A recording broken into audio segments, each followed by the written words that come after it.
What's up, fight fans? It's the mighty mean Joe Frazier. You are now tuned in to Fist Physics. Today's topic: Saul Canelo Alvarez taking on Julio Chavez Jr. May 6th, Cinco de Mayo weekend at the T-Mobile Arena. This will be a pay-per-view event. There will be a WBC commemorative belt on the line, which doesn't count for anything.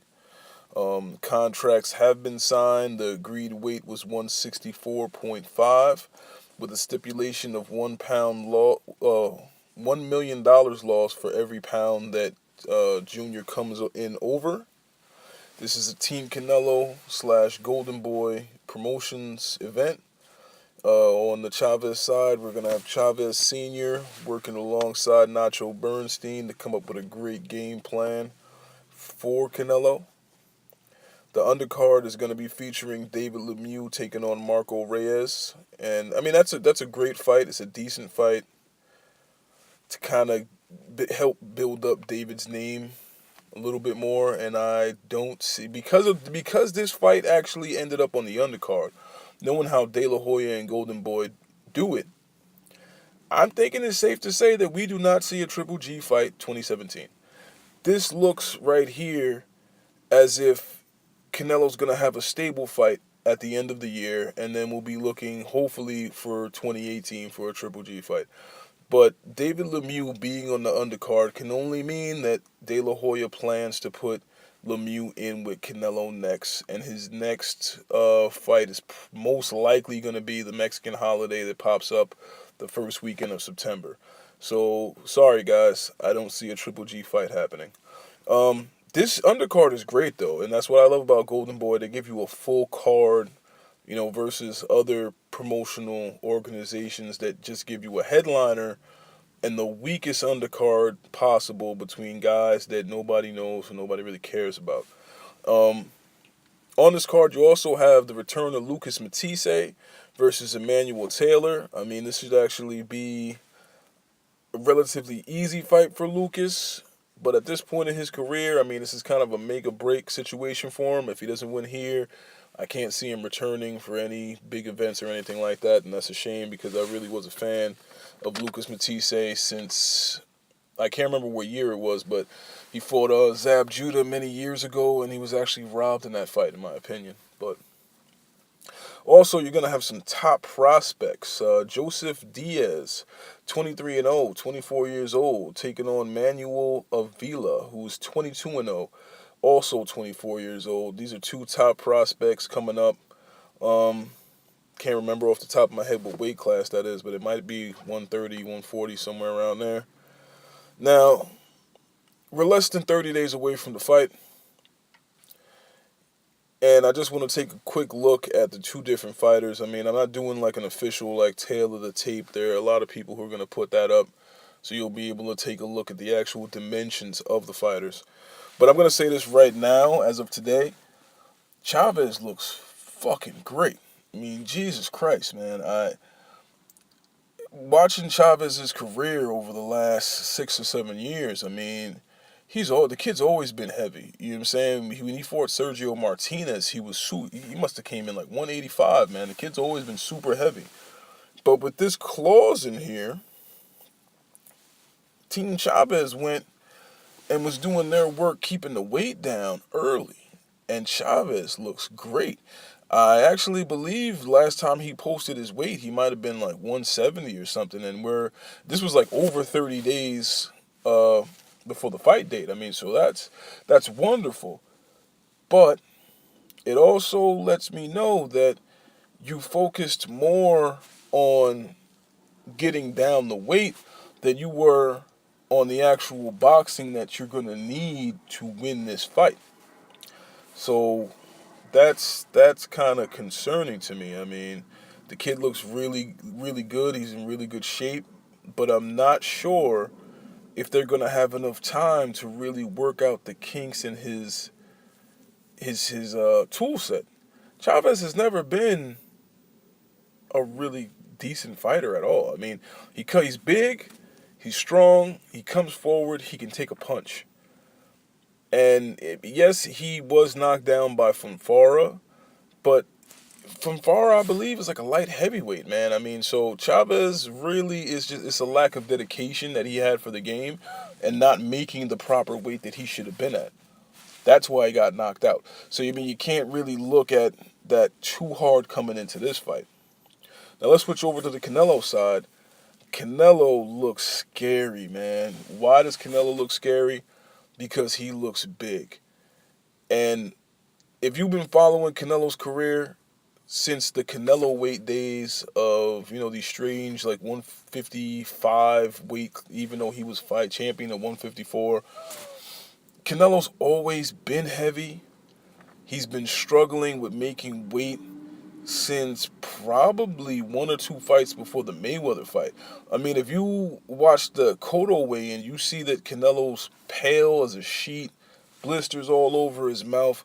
That's complete weight drain, man. And when he decided to move up, even though this fight was scheduled at 164.5, and he was saying, well, De La Hoya was saying, you know what, we can't make 160. The Triple G fight's not going to go on unless he wants to come down. They moved up in weight because Canelo can no longer make 155. And I do believe that Canelo was fighting at 164 because he actually might have issues making 160 at this point. He looks really huge. But, and here's the scary part, his speed, his agility, his reaction time is on point. And I think that is going to come into play in this fight. And you know what? I love making predictions, right or wrong. I mean, if you follow my channel, you know I picked Danny Garcia to beat Keith Thurman for whatever reasons I had. That's who I went with. I don't care. That's all part of the game. It's all part of the fun, having arguments over boxing. I love it. But this one right here, I'm thinking that this is a fight that Chavez cannot win. Watching the Cotto fight, and I actually picked Cotto to win that fight, but I said he was going to get robbed. Now, when you watch that fight, there's some interesting things that go on in that fight because you'll see a bigger, heavier Canelo being able to fight in the pocket against a smaller man with a smaller reach and still slip and roll underneath his punches, man. And Cotto's no slouch. Cotto is not like some guy who's moving in slow motion, man. He's pretty quick himself. So when you watch even just the highlight reel from that fight, you see the way that Canelo moves is very impressive. Another thing, Canelo is used to fighting smaller guys who have better speed than Chavez. Chavez is used to fighting heavier guys who have more power. But really just thinking about the fight over and over in my head, I'm thinking that this is a matchup where Canelo's really not going to take that much punishment. I don't see Chavez putting a lot of glove on Canelo. Nacho Bernstein, I mean, it seems like a good pick for a trainer. He wanted to bring in somebody who was going to come in with a good game plan. But in my opinion, Nacho was really good at building fighters from scratch. All right? The guy Nacho Bernstein has had Finito Lopez, Juan Manuel Marquez, and those are just the two from the last two generations of fighters, man. But he built those guys from childhood. And they're very technically sound fighters. But technically sound fighters, especially like very technical, they can be beat. They can be beat. And I honestly feel like Chavez should have had the element of surprise by not being locked down in a certain style. He had a certain element of unpredictability coming into this fight originally. But now with the addition of Nacho, Nacho was going to try to squeeze him into a technician's sort of game plan, and I don't think that that's a winning game plan for Team Chavez. I don't. I really don't. If you want to talk about technicals and technique, Canelo's technique is on a much higher level than Chavez. And even though, a lot of people are saying that Chavez, well, he's taller, he has like a inch height advantage. He has maybe about a 3 or 4 inch reach advantage. I just don't think that he has the skills to beat a Canelo, a kid who's been taking boxing seriously since like his preteens, and a kid who turned pro at 15 and fought serious. Well, because of his age, you go and look at a lot of the earlier fights, those were serious fights for a 15, 16, 17-year-old to be involved in. Where on the Chavez side, if you've been following his career for that long, he was dragging guys up from 3 or 4 weight classes below 160. He's fighting, I can't even think of any names right now, but he's fighting some guys that were really small and had no business in the ring with him anyway. And he beat them not because he had skill or, he feinted the guy out of position and was able to hit him hard with a right hand or something like that. No, he beat these guys by strictly coming forward and throwing punches. When you go back and you look at that Sergio Martinez fight, he couldn't land not one clean shot on Sergio. It was only when Sergio decided this is a boring fight, it's nothing that the fans are going to want to talk about at the end of the day, so he wanted to stand in there round 12 and mix it up, and he ripped ligaments in his knee and was never the same. But once again, that never came from a punch.